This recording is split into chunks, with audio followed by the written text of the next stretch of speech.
recording.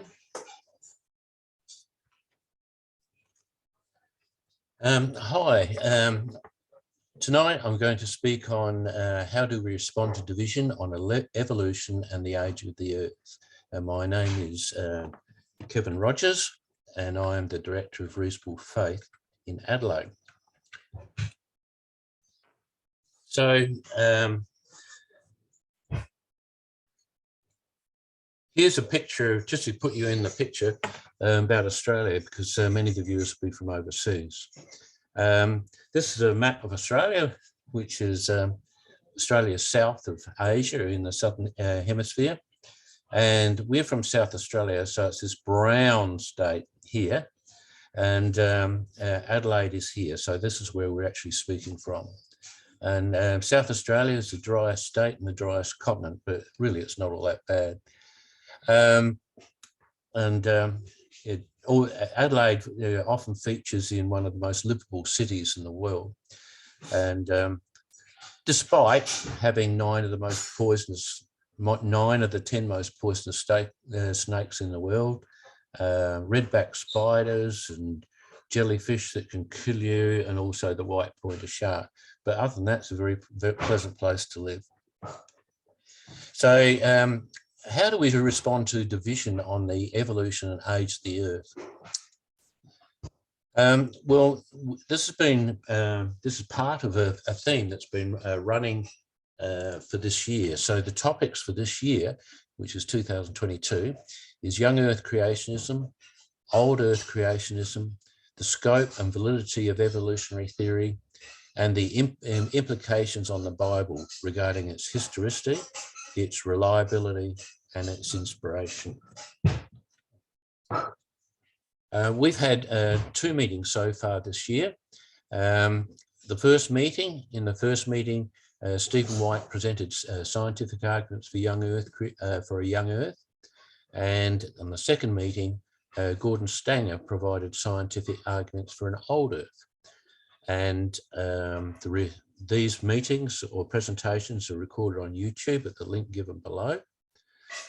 And as well as this, we've got a large range of future topics for this year related to this theme. I've featured some links on during the slides, so don't be too concerned about recording them. When this recording is put on YouTube, I'll provide links in the description.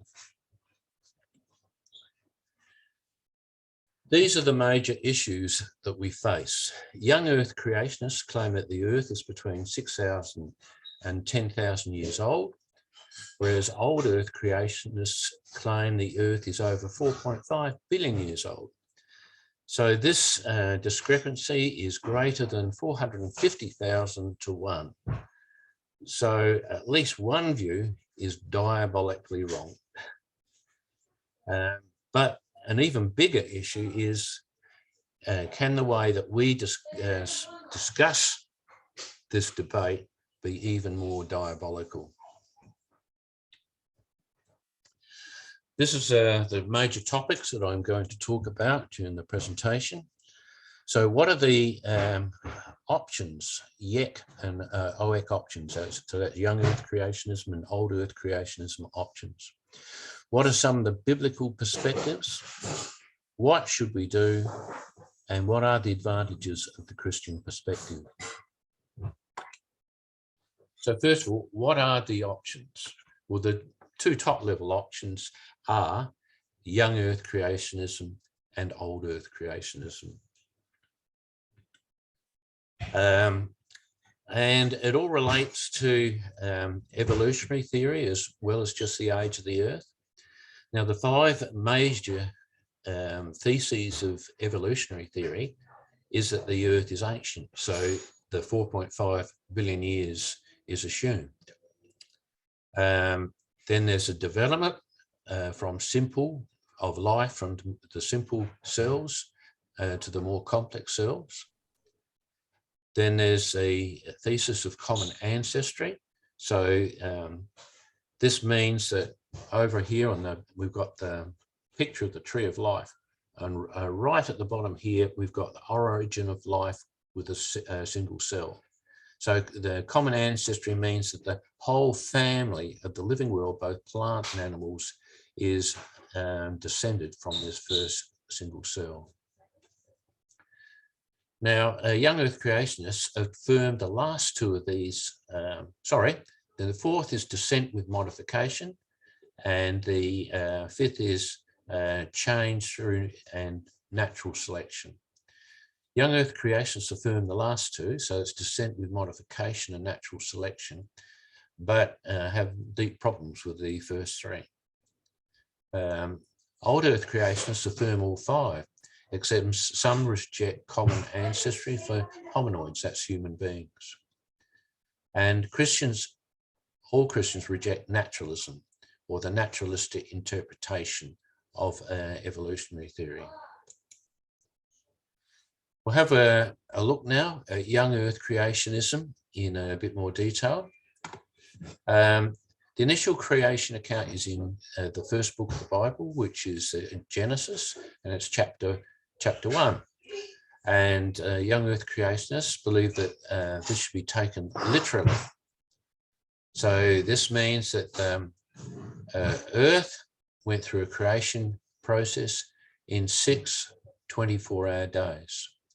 And this is supported by Exodus 20, verse 9. It says, "For in 6 days the Lord made the heavens and the earth, the sea and all that is in them. But he rested on the 7th day. Therefore the Lord blessed the Sabbath day and made it holy." So YECs maintain that the earth is between 6,000 and 10,000 years old. In Genesis chapter 3, it describes the initial sin of Adam and Eve, which is referred to as the fall. And the fall of Adam and Eve brought in death. And so YECs maintain that there was no death before the fall of Adam and Eve. Up to Genesis chapter 11, near the end of that, you have the description of a universal flood over the whole earth. So that's Noah's Ark. And young Earth creationists say that this universal flood is an explanation of many of the geological features in the earth and also the fossil record. So young Earth creationists accept microevolution, but not macroevolution, which means change in species. Now, this young Earth creationists have the following concern about old Earth creationism. They believe that the 6 days are literal 24-hour days and should be interpreted in that sense. And so they claim that old Earth creationists undermine the obvious meaning of the biblical text. So old Earth creationism and theistic evolution undermine the authority of Christ and the inerrancy and the historical reliability of the Bible. In Luke chapter 1, which is a book in the New Testament, it gives the ancestry of Jesus, and that ancestry is traced right back to Adam.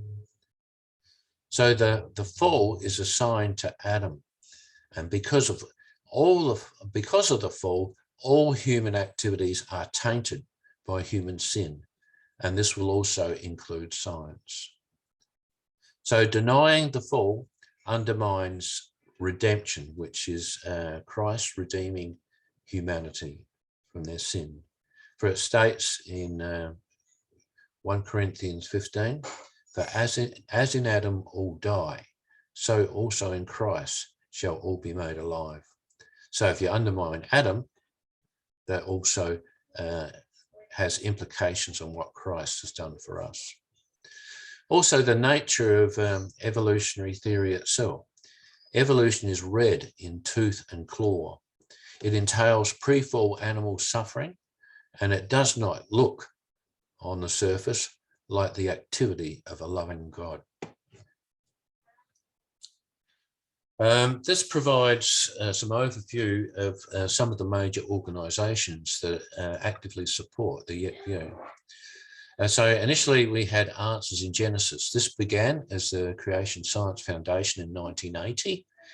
And in 1994, they changed their name to Answers in Genesis, which has the acronym AIG. So this organisation is based in the United States. It is led by a man called Ken Ham, who happens to be an Australian. And one of their major buildings is the Creation Museum, which was opened in 2007. I forget where it is, but some of you will know. Another organisation is Creation Ministries International. This split away from the Answers in Genesis in 2006, and they produce the Creation magazine and the Journal of Creation. So the Journal of Creation is an outlet for YEC people who are scientists actually publish their works, as they have difficulty getting their works published in secular journals. There's another organisation called the Institution of Creation Research, also given the acronym ICR. So this is based in Dallas in Texas, and they also have their own museum called the Discovery Center Museum, which is in Dallas, Texas. And this is the Creation Museum, which is controlled by Answers in Genesis. Old Earth Creationism. Old Earth Creationism accepts the current mainstream science on the age of the Earth, which is over 4 billion years, and they have a broader acceptance of evolutionary theory. The age of the Earth, to give the 4.5 billion figure, is mainly estimated from radioactive dating of rocks and meteorites. And on the right here, we've got some of the major radioactive techniques that are actually used for measuring these long times. So, you've got uranium-238 decaying into lead-206, uranium-235 decaying into lead-207, and thorium into various isotopes, and plutonium-241 decaying to bismuth. So, and and these are the half-lives. So uranium-238 is a half-life of 4.5 billion years, which corresponds roughly to the supposed age of the Earth. And uranium-235 has 713 million years. Thorium has 13.9 billion years, and plutonium has 2.4 billion years as their half-lives. So all these radioactive half-lives are in the ballpark and for supposedly measuring the age of the Earth using rocks or meteorites. So the old Earth creationists have their concerns about young Earth creationists or young Earth creationism. So OECs believe that the YEC claim of a young Earth is wrong, and that they YECs misinterpret the genre of Genesis 1 to 11, the early chapters. YEC claims undermine the public perception of the reliability of the Bible. Oh, okay. Yeah. And it makes Christians look silly and anti-science. So this can become a stumbling block to those who value the scientific process and accept the broadly accepted scientific results. And OECs are concerned that children can often drop Christianity when they later become convinced that their parental or church teaching was wrong.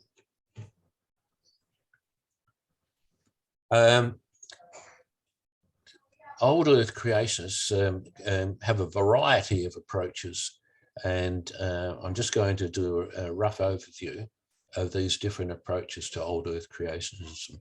So I'm going to talk about intelligent design, progressive creationism, evolutionary creationism, and theistic evolution. First of all, intelligent design. The people who support intelligent design accept an old Earth, as do all the other branches of old Earth creationism. They claim that there's an intelligent cause of the universe and of the development of life. So, and this is often based on arguments from what is called irreducible complexity. Irreducible complexity roughly is saying that there are some life forms where their structure is so complex and it's dependent on many parts working together, much like a mousetrap is. And so they deny that there is actually a pathway from previous forms to these life forms because it can't be produced by small successive changes because there's too many parts that come together in a single hit. Intelligent design is sponsored by the Discovery Institute, and they've been criticised for the following things: the inability to make predictions and the evolutionary pathways. There have been evolutionary pathways that have been proposed as alternatives to irreducible complexity. Progressive creationism, this is another form of old Earth creationism, and they say that God created new life forms over millions of years. They accept the mainstream geological and cosmological estimates for the age of the Earth and accept microevolution, but reject macroevolution, and also can reject common descent. So this seems to be a middle ground between literal creationism and evolution. And this view is supported by some groups, one of which is Reasons to Believe. And during the remainder of this year, we're going to have some guest speakers from that organisation. Another branch is called evolutionary creationism. And these people say that God brings about his plan through the processes of evolution. God is actively involved in evolution, more so than theistic evolutionists. Evolutionary creationists are usually conservative evangelicals, and they say that Genesis uses science and history of the day to convey spiritual truths. So like in Genesis 1 to 11 and other parts of the rest of the Bible, it has a kind of a world view, which is a world view of the day, and these convey spiritual truths, but we shouldn't put too much weight on the cosmological views of that day. Examples of evolutionary creationism are an organisation called BioLogos. And in this picture, we have Francis Collins, and he was the head of the Human Genome Project. So he's a highly regarded expert in biology and evolutionary theory, but he's also a solid Christian, and he supports the views of evolutionary creationism. Then another group is what we call theistic evolution. So this is also called God-guided evolution. It accepts the mainstream science on the age of the universe and the solar system, and it seeks to harmonize mainstream science with belief in God and the Bible. And here's a statement from Francis Collins. It says, evolution is real, but it was set in motion by God. There are some concerns that by accepting the whole of evolutionary theory, it can tend towards deism, which means that kind of God kicked it off and then took his hands off. So in the slide, we've got a quote. Francis Collins describes theistic evolution as a position that evolution is real, but that it was set in motion by God, and characterize it as accepting that evolution occurred as biologists describe it, but under the direction of God. Here I've got just a little bit more detail on the Biologos organization. And I've said this before, they're an example of evolutionary creationism. So they take the Bible and science seriously.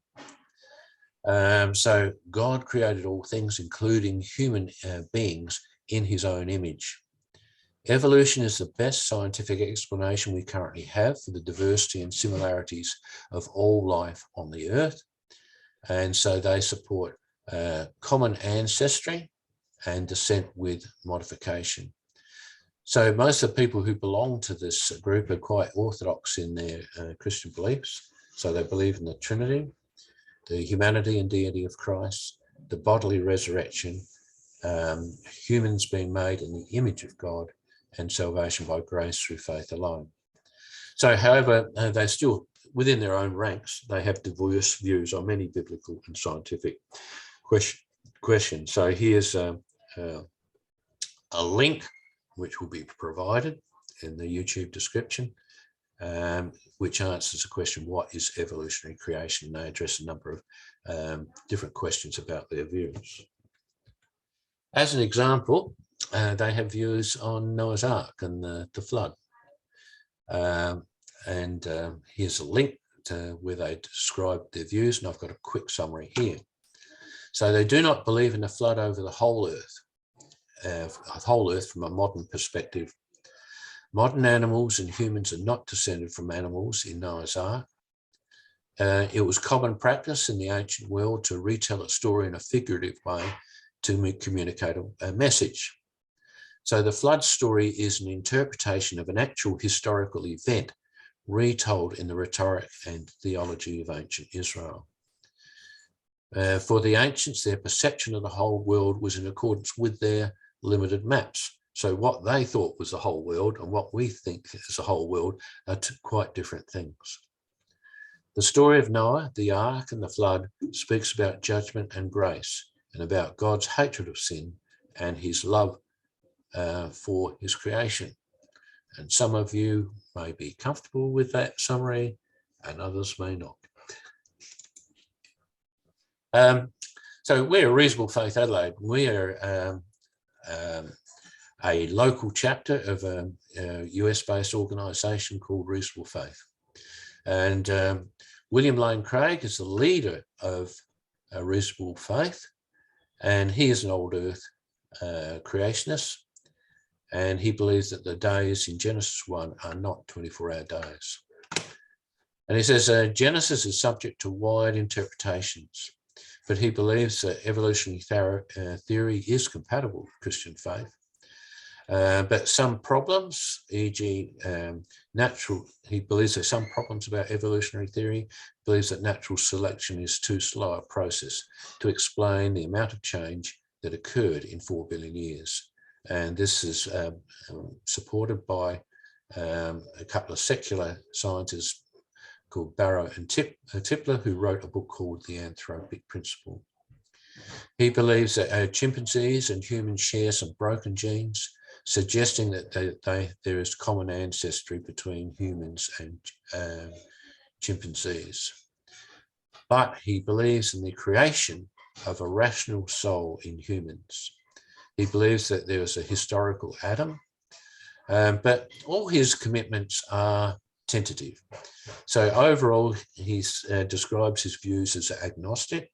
He is somewhere between progressive creationism and theistic evolution.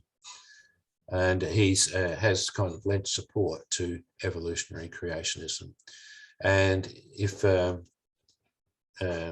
you click on this link, which we provided, you can see a list of his views described in far more detail than what I've provided here. At the other extreme, we have the views of naturalism, which is not a Christian view at all. So naturalism is a specific form of atheism, and naturalism believes that the physical world is all there is. So everything that happens by natural processes, including the origin of the laws of physics, the origin of the universe, the solar system and Earth, they claim that the fine-tuning, all the laws of physics and initial conditions are extremely finely tuned. It looks as though it was designed, but the naturalists can't accept the existence of a designer, and so they claim that even the fine-tuning must have some sort of natural cause.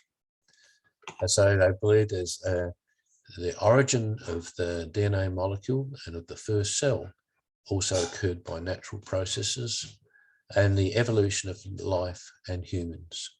So even the things that are characteristic of humanity, like consciousness, the ability to think, the ability to choose and make moral choices, all these must have some natural explanation.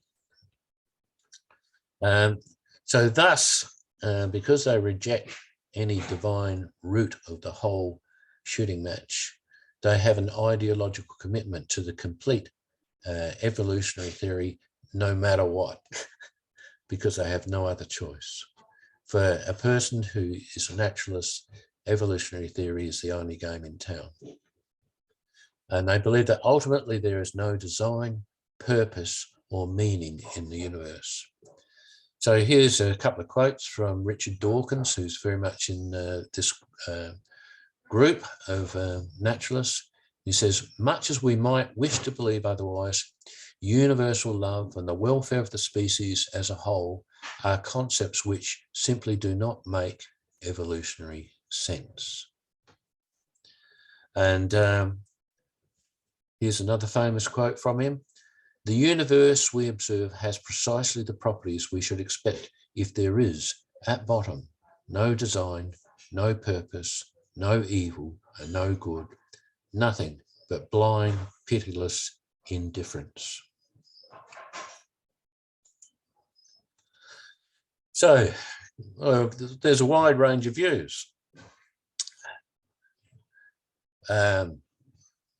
It's what do we choose?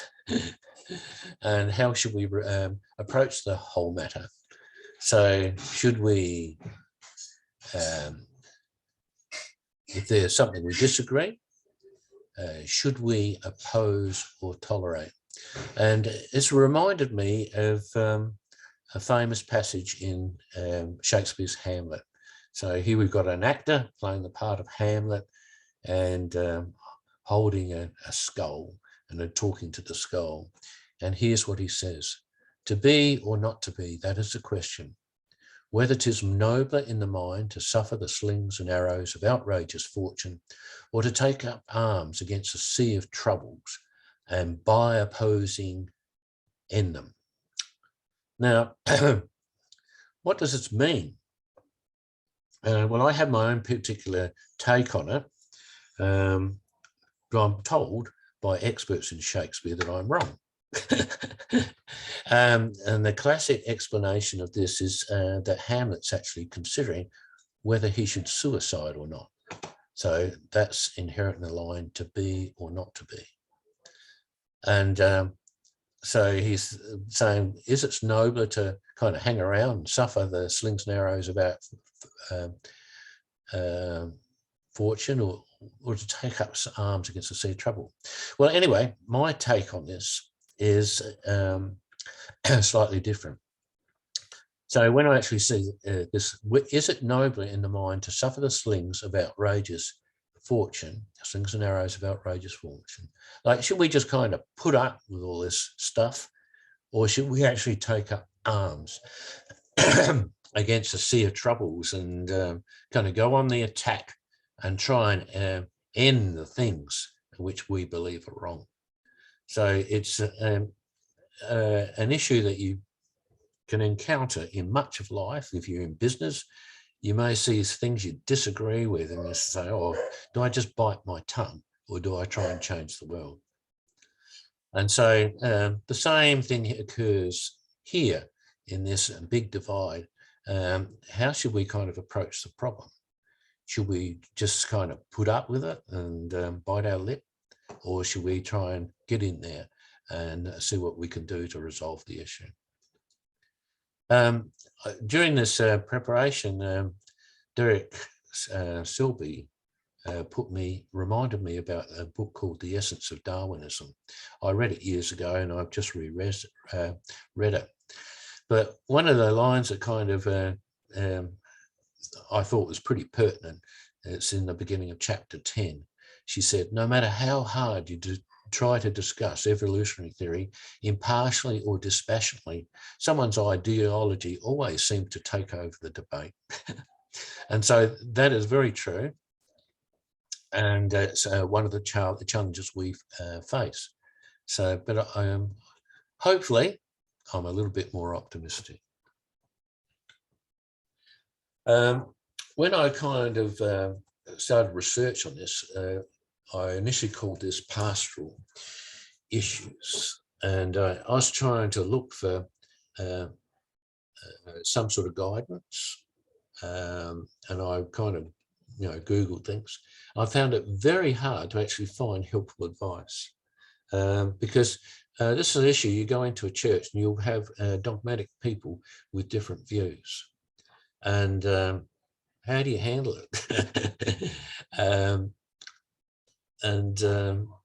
Yeah, I couldn't find much. Those that I did find quite often adopted one view or the other, a YEC or an OEC view, and so their solution was to disparage the other side, which I didn't think was all that helpful. So I'm not the only one, but I've gone back and going to consider this from general biblical perspectives. So because these are some of the passages that I'm actually going to look at tonight, which are from Galatians, James, Philippians, and 1 Corinthians. So initially, I looked at Galatians and I jumped straight away to the fruits of the Spirit. And during some previous discussions, Tom Daly came in and said, hang on, there's a problem here, because Paul actually provides two perspectives. In the section on the fruits of the Spirit, he does discuss some characteristics which are highly relevant towards how we should treat other people. But in other sections of Galatians, he kind of gets a bit violent and he comes out guns blazing against those who actually have a different view on the gospel. So how come? Paul kind of talks about gentleness and then is gun blazing in other parts of the same book. So how come? And which approach is most appropriate to the debate? So here is a section where Paul talks about the fruits of the Spirit. So he says here, the fruit of the Spirit is love, joy, peace, forbearance, kindness, goodness, faithfulness, gentleness, and self-control. And I've underlined those attributes which I kind of think is most applicable to how we should treat others who disagree with us. So forbearance, that means, putting up with stuff and being very patient. So kindness, so treating other people with kindness rather than savage them. Being gentle and exercising self-control. So there's a kind of a fair bit of patience and reserve in suggesting that a gun blazing approach is not really helpful.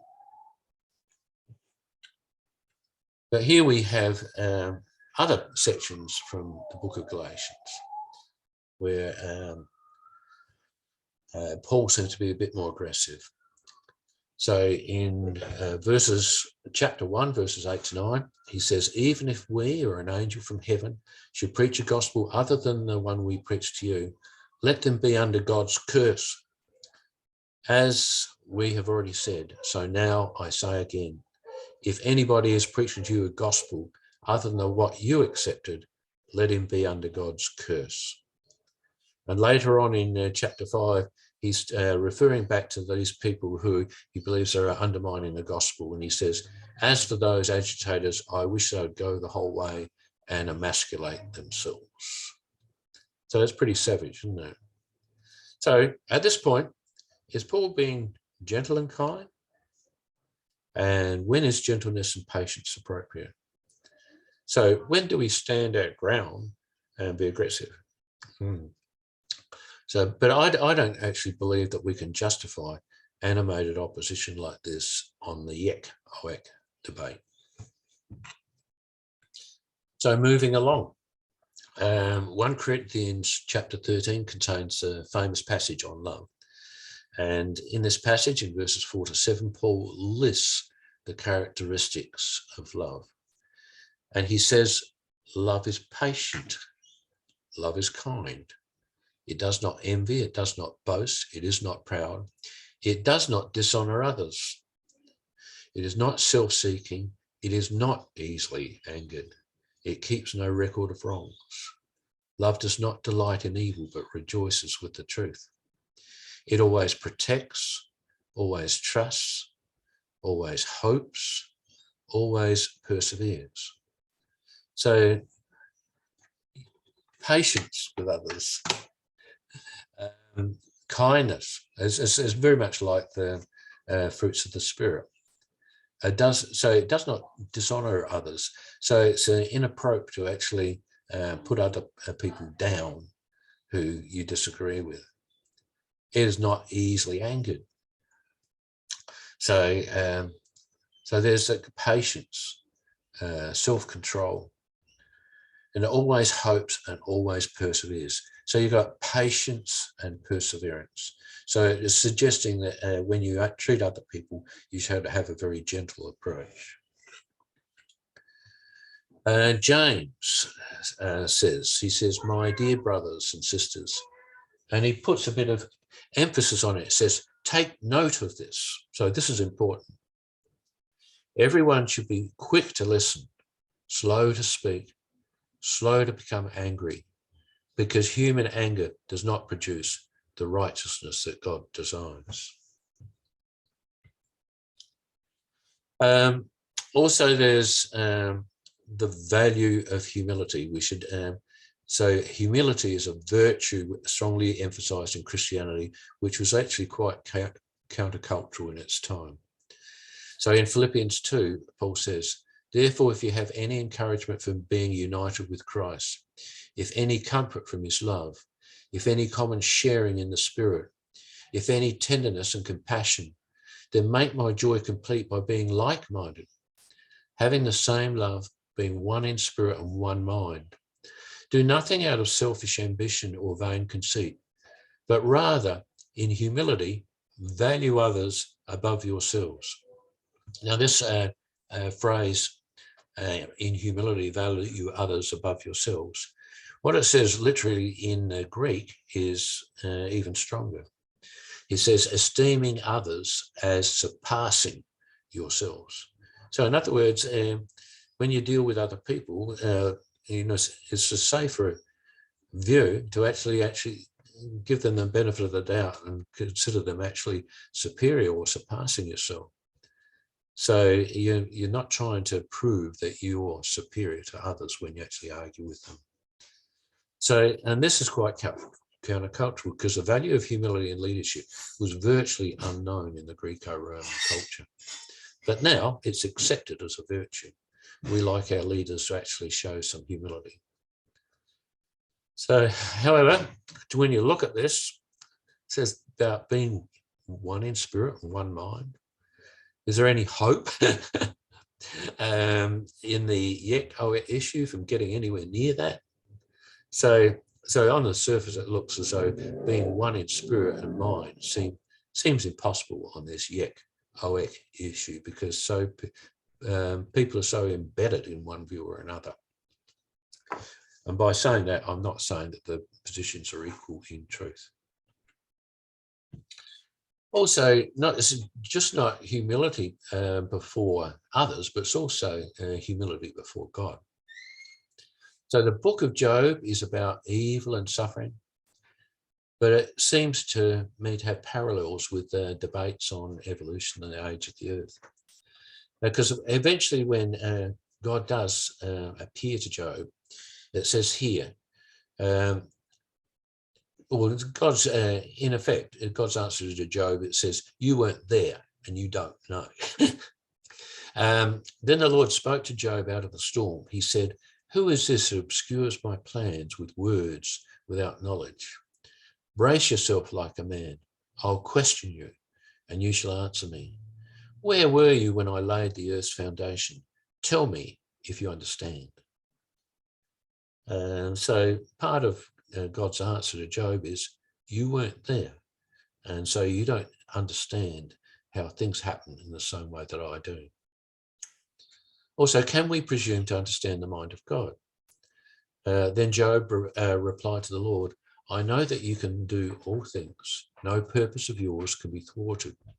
You asked, who is this that obscures my plans without knowledge? Surely I spoke of things I did not understand, things too wonderful for me to know. And like we can find out some things, but we can't find out everything. And sometimes we're actually trying to grapple with things that are probably too wonderful for us to fully understand. Another interesting thing about this passage at the end of Job is what actually happened to Job's advisors and friends. So, and it kind of is a bit of a warning to actually be careful about speaking on behalf of God. After the Lord had spoken these words to Job, the Lord said to Eliphaz the Temanite, my anger burns against you and against your two friends, for you've not spoken of me what is right, as my servant Job has. Now therefore take 7 bulls and 7 rams and go to my servant Job and offer up a burnt offering for yourselves. And my servant Job shall pray for you, for I'll accept his prayer not to deal with you according to your folly. For you've not spoken of me what is right, as my servant Job has. So Eliphaz the Temanite and Bildad the Shuhite and Zophar the Naamathite went and did what the Lord had told them. And the Lord accepted Job's prayer. So to me, this is a little bit of a warning about that you should actually be careful when you're trying to speak on behalf of God. But if you do get it wrong, it's not the end. There are pathways where God can still accept you.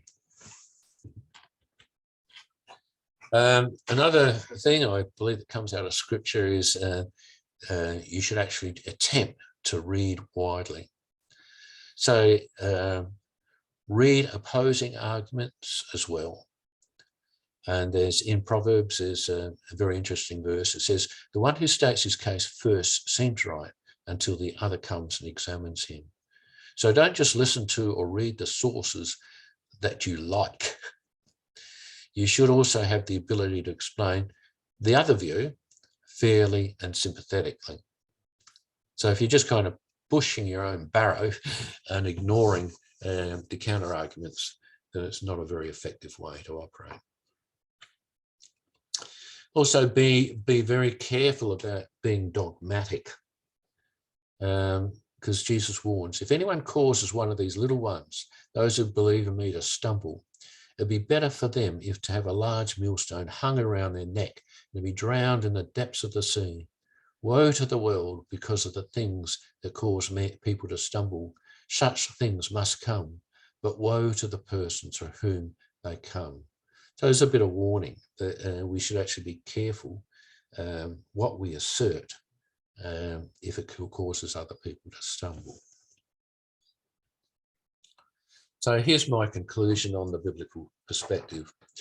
The difference between the YEC and OEC times are diabolical, over 100,000 to 1. So somebody must be wrong.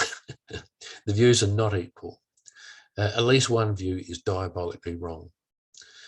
But it's even more diabolical to give up on the relevant Christian graces, which are forbearance, which is being slow to get angry, kindness, gentleness, self-control, patience, their willingness to listen, to honour and respect others, and to exercise humility. So, but be careful that you are not a stumbling block to others. So that's a true challenge that God has given us. And that seems to me to be the emphasis, biblical emphasis that is there.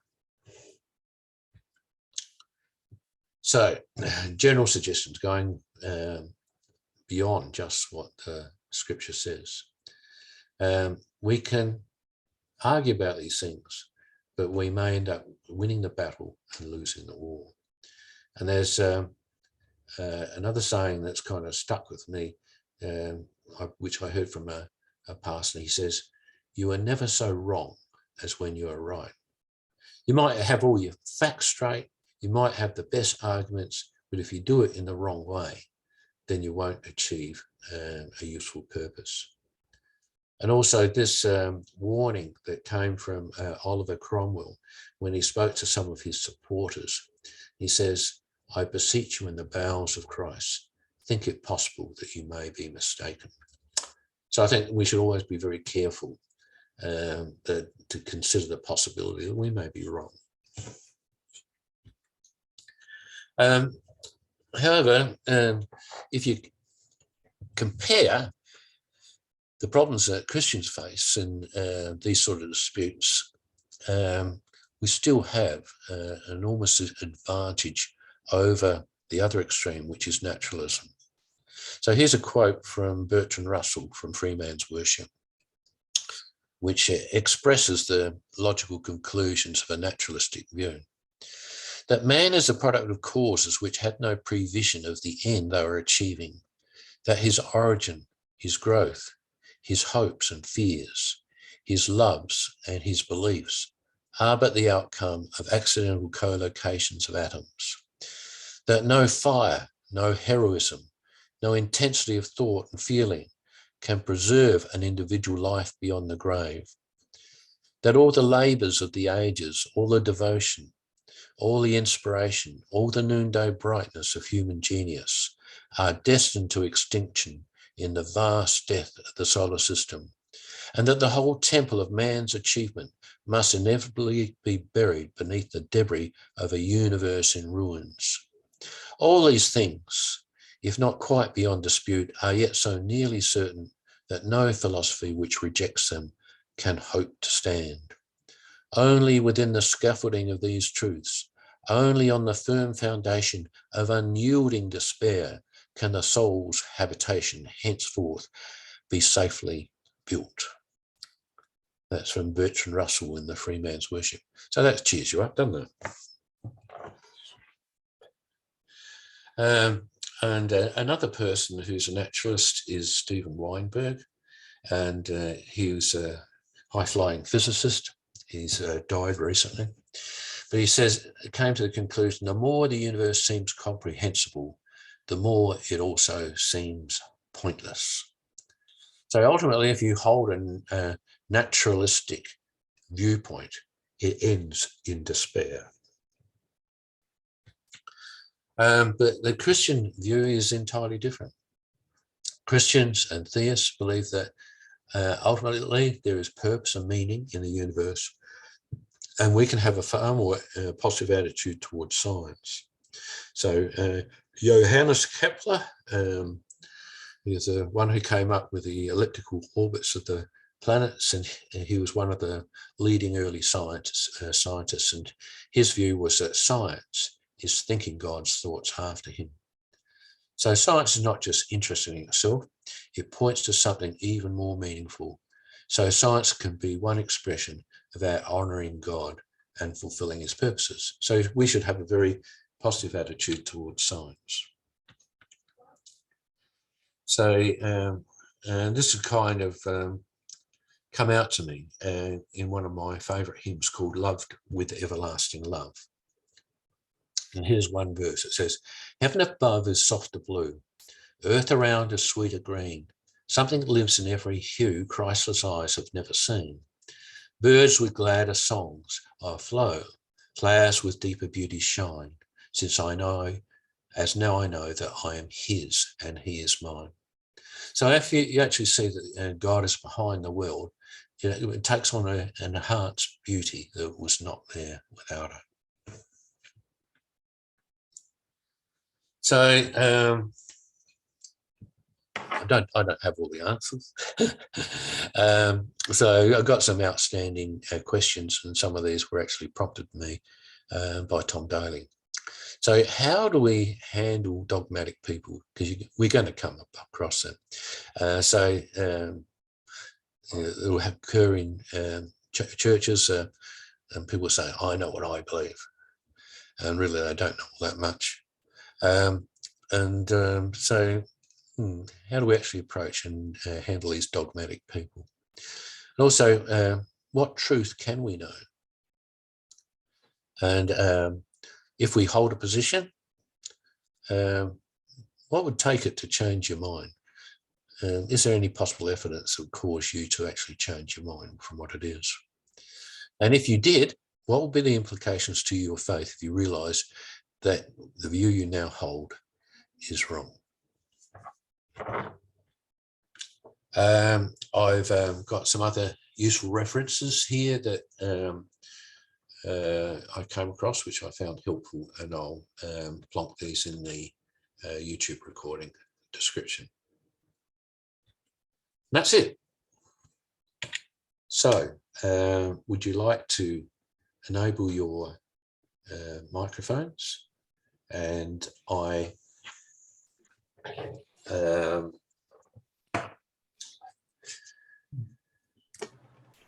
yeah, okay. I've been reprimanded for my knowledge of, or lack of it, on the Shakespeare soliloquy, because they said that the scene with the skull actually occurred later in the play. So I stand reprimanded. So thank you very much, Eric.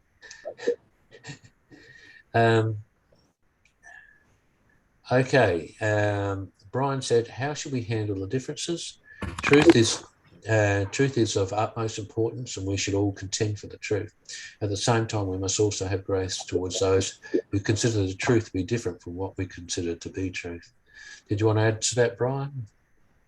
Yeah, a little bit. In our modern world, truth is often seen as kind of a social construct, as optional. Your truth might be different to my truth, but there is no real truth. And the only thing that really matters is how I feel. Yeah. That is an approach that I strongly disagree with. I consider truth is of utmost importance, and that there is such a thing as absolute truth. Yeah. Problem is, what I happen to believe is absolute truth may be different to what someone else does. And while if truth is of utmost importance, then it is important to stand up for truth, but we must also be gracious towards people who also stand up for truth, because that is the important thing, who may have a different perspective than we do. So truth is important, but people are important too, which I think is one of the things you're trying to bring out after I wrote that. I agree absolutely that there's objective truth. The only problem is that our knowledge of it is not always correct. We only have part, no matter how much we've got. Yeah, we see through a mirror dimly. And Eric said, likewise in 1 Corinthians is an issue in which Paul says it's okay to have different views, and one, practice not doctrine, which he says not only is there no room for a different opinion, but kick the guy out of the church. Yeah, so there is actually that tension. Yeah, did you want to say any more about that, Eric? As well as other letters in the New Testament where it's like, look out for those bad guys who are teaching false doctrine. You got to get rid of them, and don't let bad teaching infect the church. Yes. Yeah. So Kevin. Yep. Kevin, are you supposed to be sharing your screen still? Good point. I don't know. I'll stop it. Yeah. There's probably one of the contentious issues in the New Testament in Acts would have been the circumcision of new believers, where the old Jewish custom would have been strongly wanted, and they had that division between, was it Peter and Paul? Paul was definitely against them being circumcised, and Peter, I'm not sure, was Peter for it or? That was on the issue of whether to eat with Gentiles. No, I thought there was one on circumcision as well. There was. The people who insisted that it stay, that it was important, were never named. No, okay. Peter was one of the ones who spoke up in support of Paul's position on the basis that when he went to see Cornelius, God filled them with the Holy Spirit and saved them without them being circumcised, so therefore that could not be a requirement. So that was Peter's position. Yeah. So it's probably one of the most examples, the biggest examples of how it would have been a really heated time, I would have thought, in the church, with the Jews struggling with legalism, which we all still struggle with, and the Gentiles struggling with what the heck to do. So yeah, I don't know what I'm saying by that, but yeah, I mean, it's an example of the fact they would have come to the conclusion that really it wasn't necessary to fill the division and just to go on with what Christ had said. But so in that case, the church came out with an actual position on it rather than there being yeah, they did. And so anyone who didn't agree with that were then not they didn't agree with the church's official position. Yeah.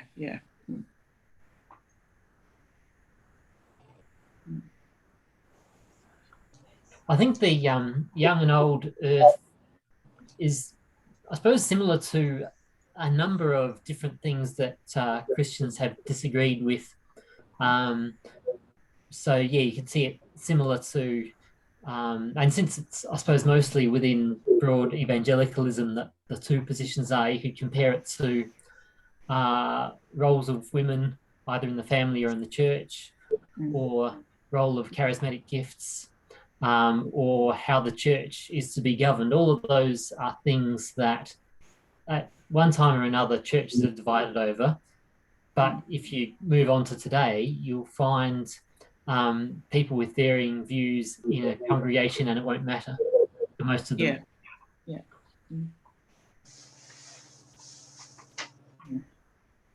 One of the important aspects of this particular group is that in times past, we have been able to have different opinions and discuss them civilly and graciously with each other. And I think that is a very good thing and important to maintain. Yeah. I've always taken the view that there's a massive distinction between the people who hold the view and the view itself. I've been a member of this group for getting on for 2 years or something like that. I've always enjoyed meeting with and talking with you guys, even though on some of the issues we hugely disagree. And I'm thinking Jesus himself disagreed pretty strongly in some ways. I mean, there was the incident of Jesus overturning the tables of the money changer. There was the incident, several incidents where Jesus gave the Pharisees a pretty good tongue lashing, not being terribly friendly in some circumstances. And it seems to me that we have to draw a distinction here. The important thing that we are to agree upon and be civil about, and but not tolerate heresy, is the essence of the gospel and who we are in terms of our relationship with Jesus and God. But it's all these secondary issues which we're never ever going to agree on. Particularly, I'm never ever going to agree with some of these creationists, being a scientist for more than half a century, and an earth scientist at that. I don't think that matters really that much. except insofar as what affects the gospel. You know, if people are being turned away from Christ, turned away from the gospel because of the wrong perceptions, then that is an issue that we really need to discuss and try to resolve somehow. But otherwise, most of these issues we just have to accept. We're not going to. We just have to agree to disagree. Yeah, what do you think of that Philippians passage where Paul wants them to be all of one mind? I think, yeah, and I think it's referring to what Paul was all about. We all need to be of one mind about the gospel and who Jesus is and what he's done for us and all that. That is the essence of who we are as Christians, and we should never depart from that. But that does not necessarily mean that we're going to agree on all these side issues, because we certainly aren't. There never has been agreement on all the side issues at any point in church history. I think a related issue, which might be for one of our later weeks, is what does it mean for the Bible to be inspired or the Word of God, and yeah, so I think that's on the list. Yeah, the whole issue of literal biblical inerrancy, that's something I want to address fairly soon, in fact. Yeah, I have quite strongly. And so for a lot of Christians, the Bible is the rule. I mean, the Bible doesn't come with a sort of introduction that says how you're to use it.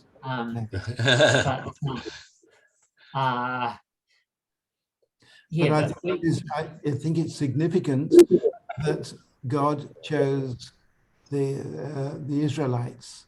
We should therefore be looking at the Bible, their Old Testament in particular, through the Hebrew perspective. That seems to me to make sense, which is different to the perspective of modern creationist fundamentalism. Yeah, and there's you get little hints. I mean, you see Jesus and the apostles referring to the Old Testament, but there's not a great deal of you sort of need to get back to see how they understood it and how they read it. I'm looking forward to discussing that in detail. But then the other issue is, I suppose, on the other side of it is it informs how we understand Genesis and science informs how we try to convince outsiders of the truth of the gospel. If you can prove that the earth is young, then that kicks the foundation out of naturalism. But if you can't, then if you try, then and particularly if you say that that's the best way to read the Bible, then you run into trouble there too. I think some of Kevin's quotes prove that we're never going to prove to people who don't want to be convinced. Well, Kevin's question was, what would it take to change your mind? Well, my view is one word, the evident, or two words, the evident. And I've looked in detail at some of the creationist arguments, and it just doesn't stack up as evidence in my mind.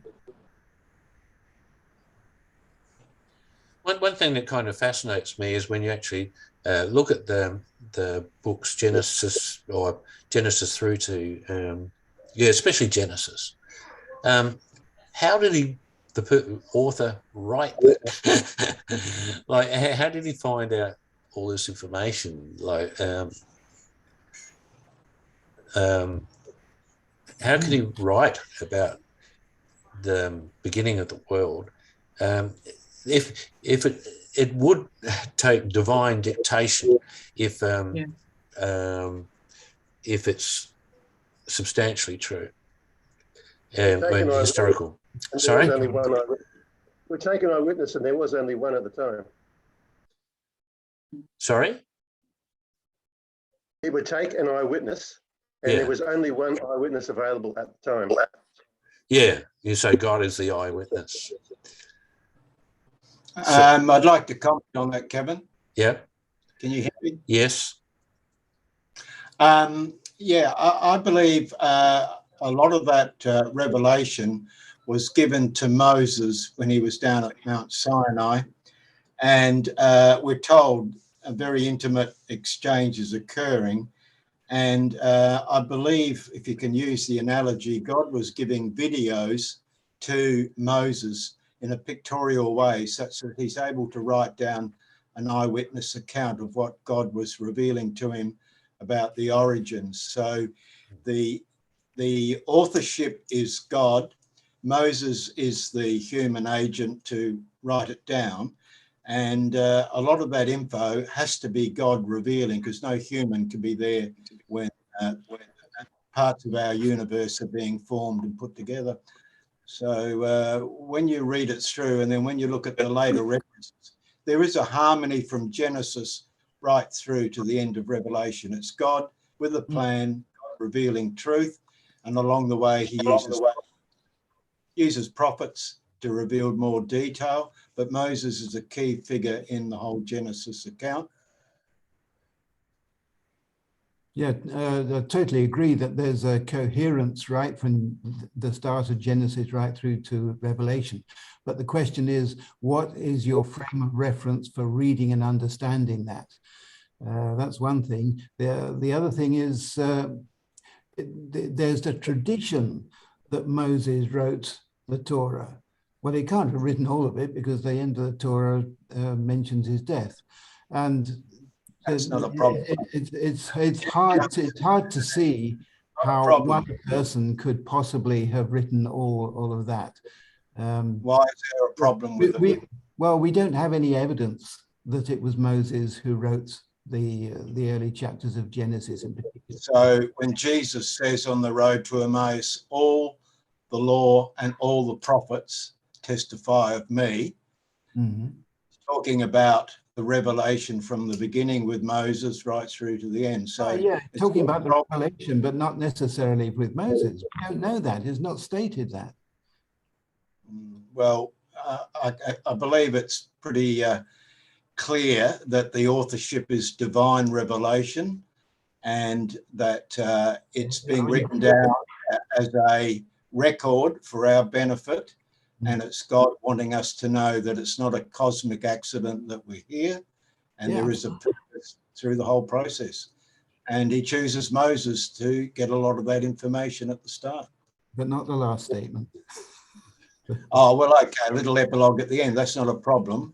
Doesn't matter if a few people tweak that in. That doesn't take away from the thrust of it all, though.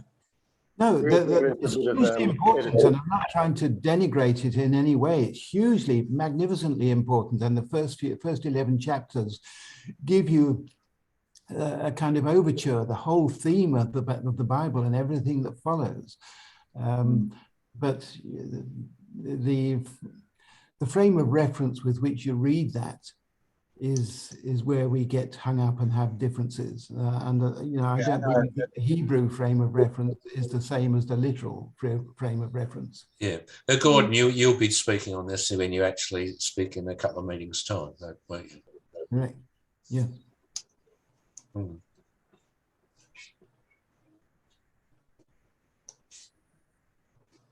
Yeah, look, can I have something to say? Sorry, I haven't been able to be part of the discussion until now. I did hear your entire talk, Kevin, so thank you for that. I had to cut it at that point for various reasons, which is not worth going into now, and now I've just resumed. So I have missed some of the discussion. The kind of idea that Trevor put forward to explain how Genesis, the first chapter of Genesis is put together, I find that idea very agreeable to myself. It satisfies me, but I must admit that it is nonetheless speculative. You can't definitely get that interpretation from, or the way that you can't get that explanation from the text itself. That the 6 24 hours a days of revelation to Moses, or perhaps even to someone before Moses, perhaps to Adam. But I do find that satisfying, I have to say. The other matter about the books, the 5 books of the Pentateuch, it always, until modern times, has been understood to be Moses, that if he didn't actually author it all, he compiled it. And I think the evidence is there that Genesis is a compilation of previous records that go back before Moses. But from Jesus' time and before that, and generally, it was attributed to Moses. There's no doubt about that. There are not only the account of Moses' death. Obviously he couldn't have written that, that's understood. There are also 1 or 2 other signs through some of those books of editorial additions. Yes. Who knows when that was? Obviously after Moses' time. For example, explaining that a certain town location that's mentioned had a later name, that it was formerly called this, but now it's called that. Things like that. There's 1 or 2 little things. They are extremely minor, so that 99.9% of the text, there would be no problem in it being written or compiled by Moses. And the 0.1% is some editorial amendments or additions, I should say, to explain some minor point. Much later, probably even less than 0.1%. Yeah, I agree with you. Aren't there some references where it says that this site is here even to this day, or something like that? Things like that. Yeah. Or obviously, it gives the impression of a later addition, but it's just a tiny little, the tiniest bit. That's all. Yeah. Yeah. I think that's editorial input in later, but the basic body of the text hangs together as a starting point, with minor modification to make it more readable or more sense, with later by figures like Ezra, even Solomon and others could have had a hand in some of that. Yeah. But Moses is a key foundation to the whole revelation principle, and he's having face-to-face discussion down in the Sinai desert in his tent of meeting, and it's all being revealed to him in a very dynamic way. If you can compare, another thing is when you get the Apostle John in the New Testament, he's in Patmos and he's getting incredible video revelations of heaven and the spiritual realm and the future of the world and a whole lot of other stuff.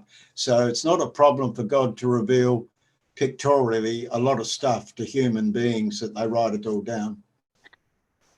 No, that's right. But nonetheless, you have to admit that that is speculation, that you know, you can't get that view from the text itself.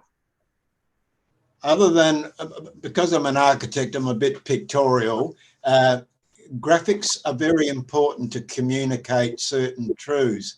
So if you're talking about forming the world, there has to be something for it to make sense to Moses, who's brought up in Egyptian worldview at the start of his life. He has to be something a bit different, and I believe he was given divine revelation on the forming. Yeah, it all sounds plausible to me. It does sound plausible, I agree.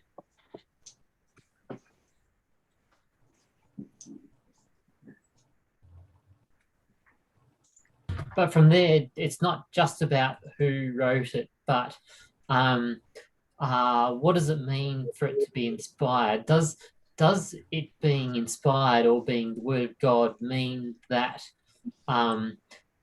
that when it seems to be describing something that happens, it happened pretty much like that?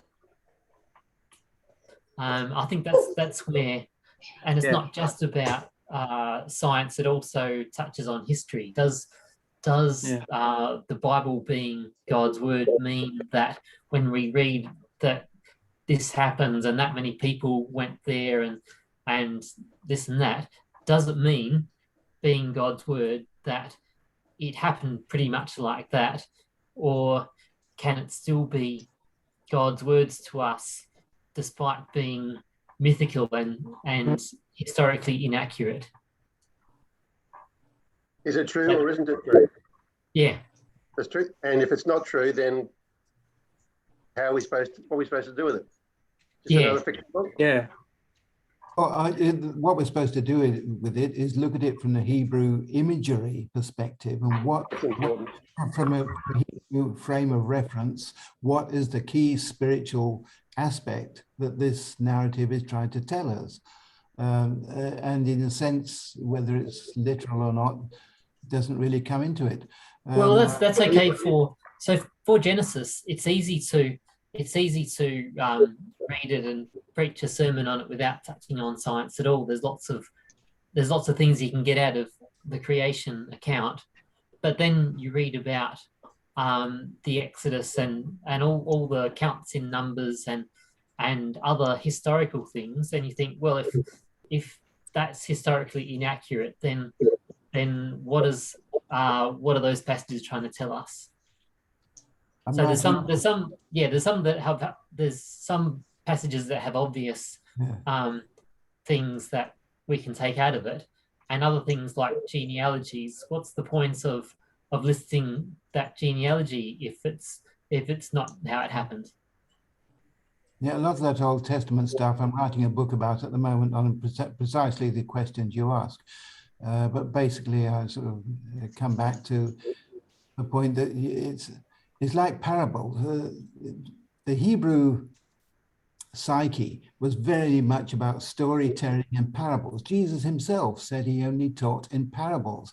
So it's not a question of looking at all the literality. It's a question of looking at what is the key theological aspects that they're trying to get across in this narrative. That's what's significant. And I don't think we should get too hung up about all the details, although once you get past Genesis 1 to 11, there is a huge amount of the Old Testament which can be taken literally and which science absolutely backs up to the hilt as literality. Well, I think Genesis 1 to 11 is presented as though it were history, very largely. In my view, Genesis 1 definitely has some artistic features about it. It is definitely stylized in some way. And so we do have to work out what is actually being taught here. The fact that there's 2 lots of 3 days and the correspondence between the first 3 days and the second 3 days and various other things, there's an art to it. We can see that. That doesn't mean it's not true or that it's just some fairy story or something, but it is definitely got some stylistic attributes to it. But the rest does present as history, just as much as from Genesis 12 onwards. So I think we have to be very careful with how we talk about that. I think we have to take great care not to end up, it does concern me the way you express all this, Gordon, because it makes me think that you'll end up thinking, well, it's all just legends. It's all just stories. Yes, they had a good purpose to them to point out this and that. It is history. Is that how you thought about Jesus's parables? All just legends and meaningless? No, Jesus' parables are definitely stories. They are parables. Very meaningful stories. Very meaningful things. There are many literary things in the Bible. Please don't talk over each other. Let the first account person of Jesus finish. is go on, Kevin. What?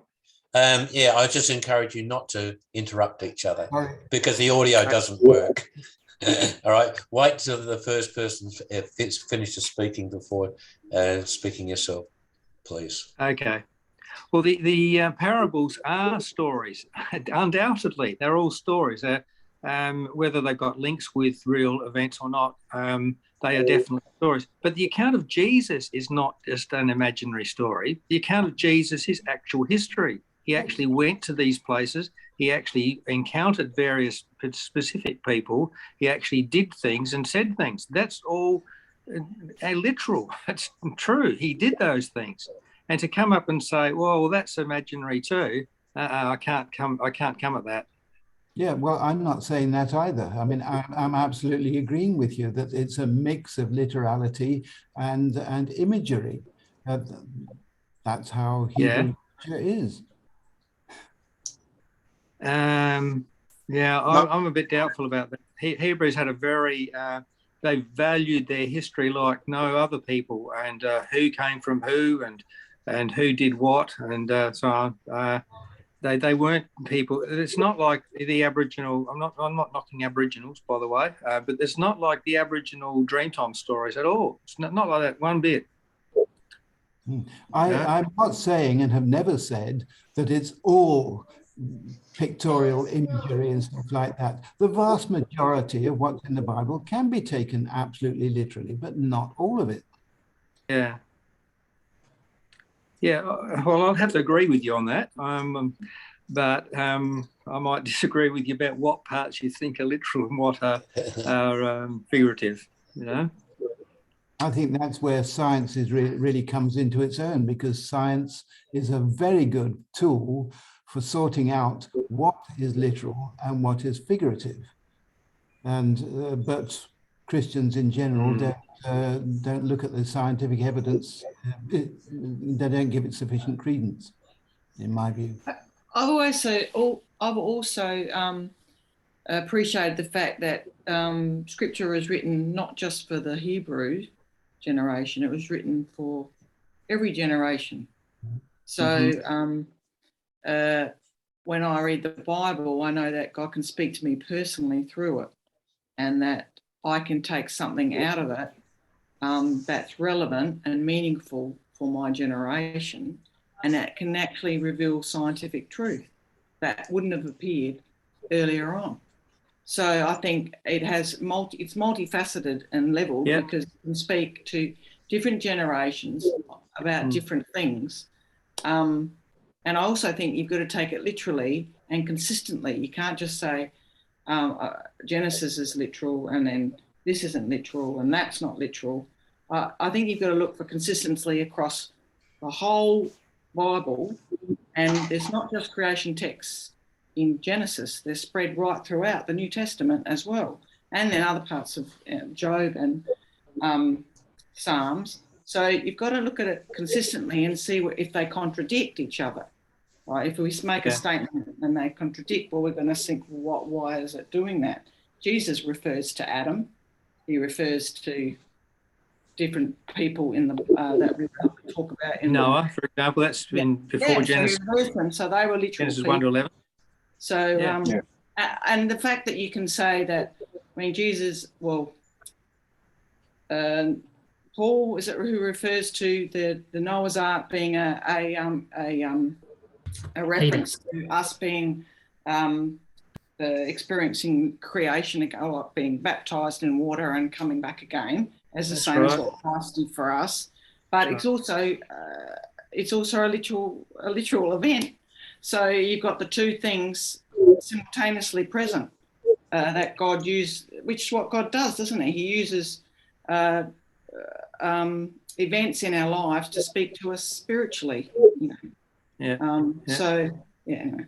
Yeah. So it's not either history or theology. It can be both at the same time. Yeah. I think that's the point of the Bible. It is history that has a point to it. That's right. Which is why in the Hebrew text of the Old Testament, the books of Kings were included in the section they called the prophets. Mm-hmm. Although Chronicles was in the section they called the writings. Mm. Yeah, can I just say one more thing? I do agree with you, Gordon, that we need to get into the mindset of the original writers and the original listeners. You know, I do agree with that, but I don't think that their mindset was so radically different that they didn't care about accuracy and what was literal, and that they confused literality and symbolic things. But I do agree. We need to it is very helpful to know better what the original cultures were like and what was important to them, and just as we try and delve into the original Hebrew words and the Greek words in the New Testament, you know, it's really to try and understand, well, what are, to get a fuller understanding of all that. It's helpful. I agree with that.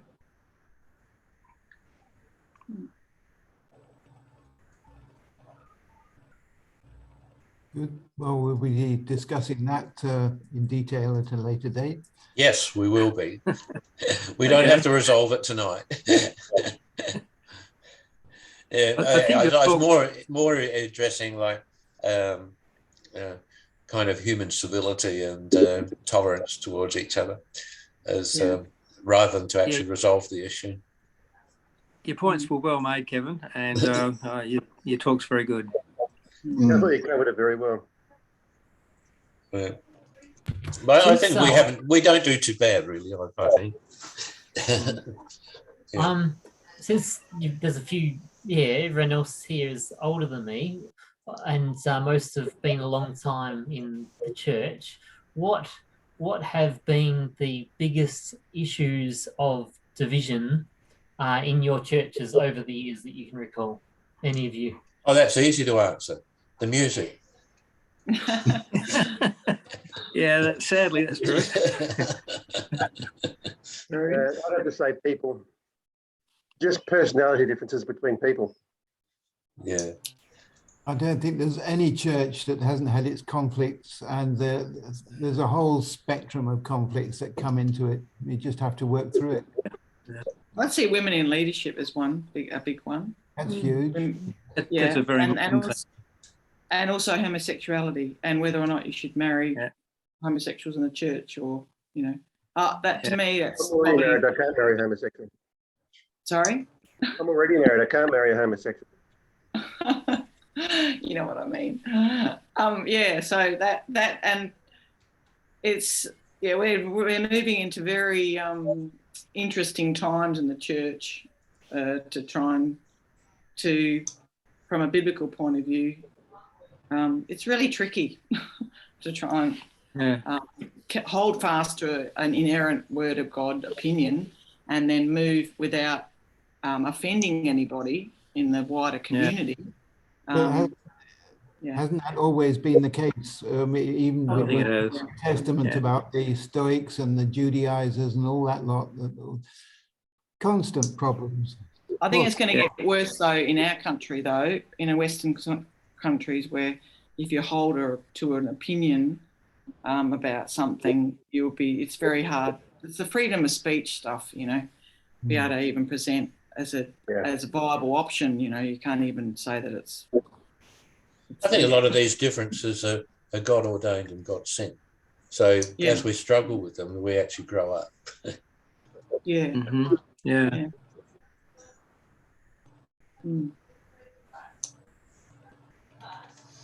I would make a comment on the creation debate because I've been involved with creation ministry for about 18 years now.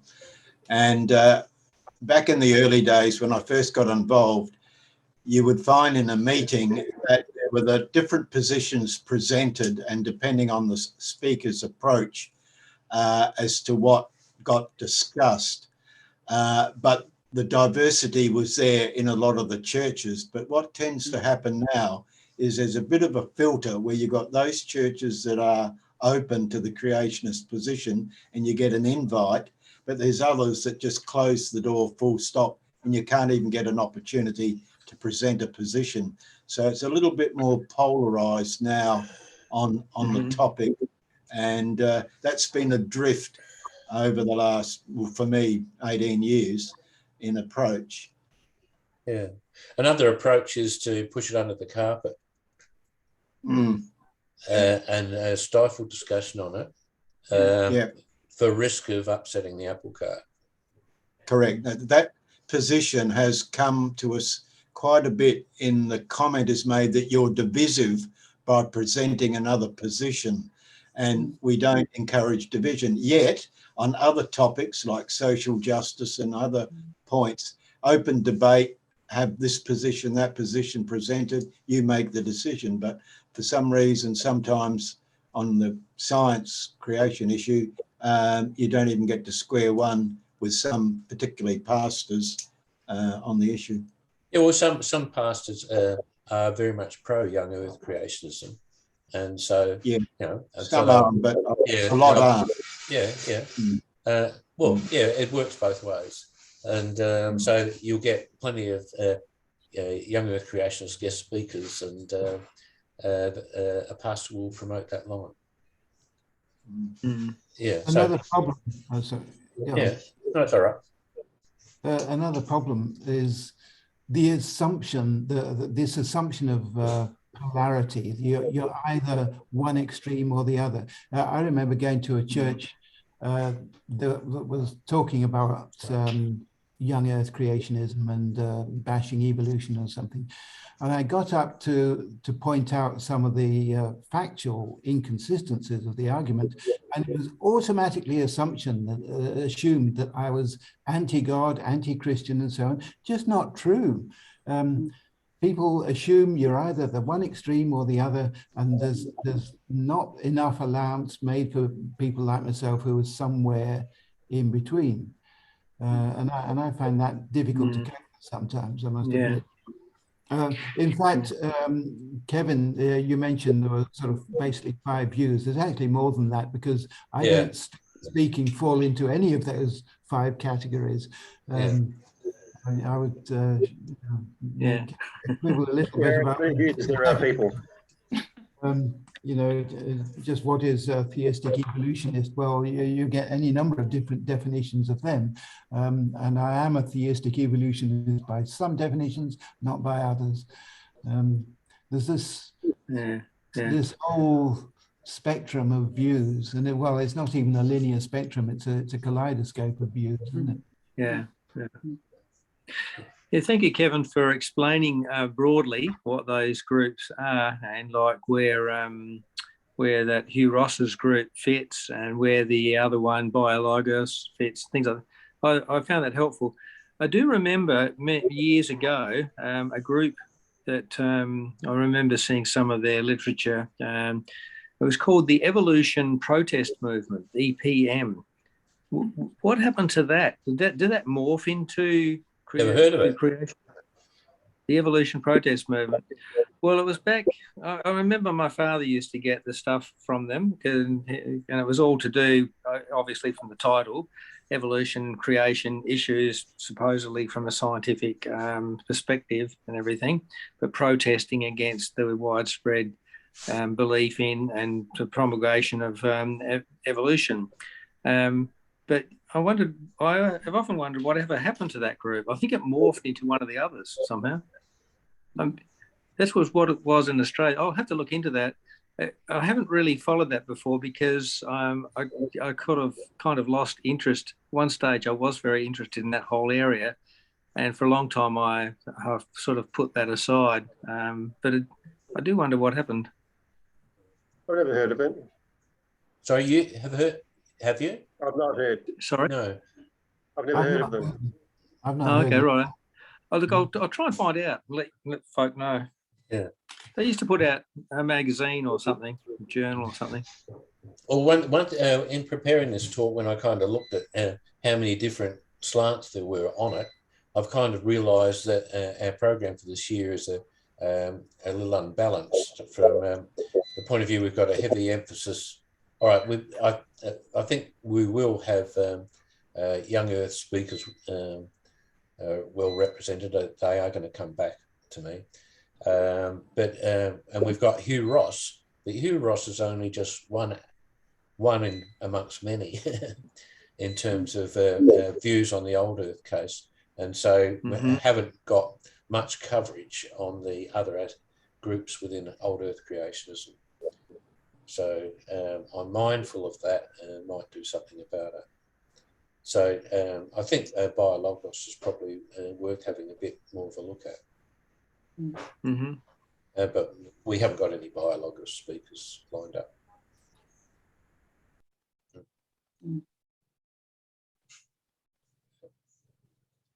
All right, we don't have to stretch this out. If you've kind of finished with all your comments and questions, we can have an early minute. But if you'd like to have anything further to say, then you have the opportunity.